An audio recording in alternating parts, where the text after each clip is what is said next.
Bonjour, dans cette séquence, on va voir la loi de Gauss. Supposons qu'une quantité de charge Q soit enfermée dans un volume quelconque.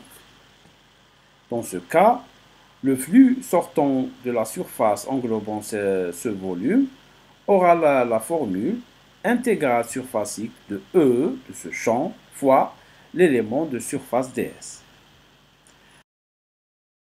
C'est-à-dire, c'est la somme de tous les flux élémentaires à travers toute la surface.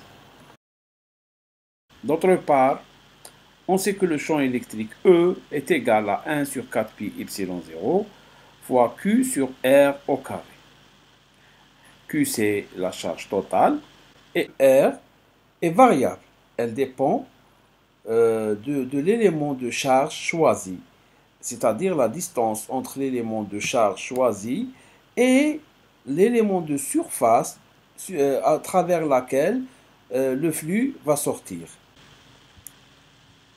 À partir de ces deux formules, on peut avoir une forme élargie de la formule de flux qui dépend de ds sur r au carré. Pourquoi ds sur r au carré? Parce que, rappelons-nous que le terme ds sur r au carré est la définition même du stéradion.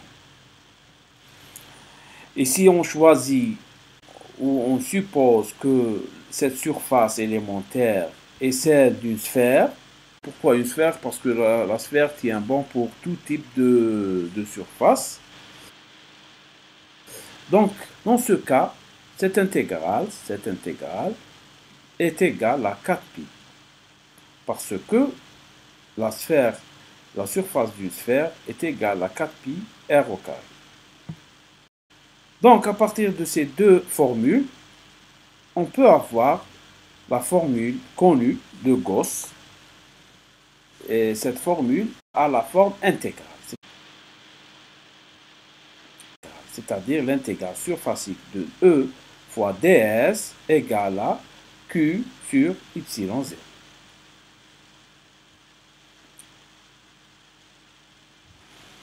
D'autre part, on sait que la charge Q est égale à l'intégrale volumique de ρ, qui est la distribution volumique de la charge, fois dV. Et à partir de ces deux formules, on peut avoir une formule de passage pour passer de la forme intégrale de cette formule à la forme différentielle de la formule de Gauss. Et ce, en appliquant le théorème d'Ostrogradski sur cette partie-là, qui permet de passer d'une intégrale surfacique d'un champ à une intégrale volumique du divergent de ce champ même. Donc, si on élimine de part et d'autre ces intégrales, on aura la forme différentielle. En résumé, on a deux formes de la formule de Gauss. La première, celle de l'intégrale, est appelée la forme globale ou intégrale. Et la seconde, celle du divergent, elle est appelée la forme locale ou différentielle.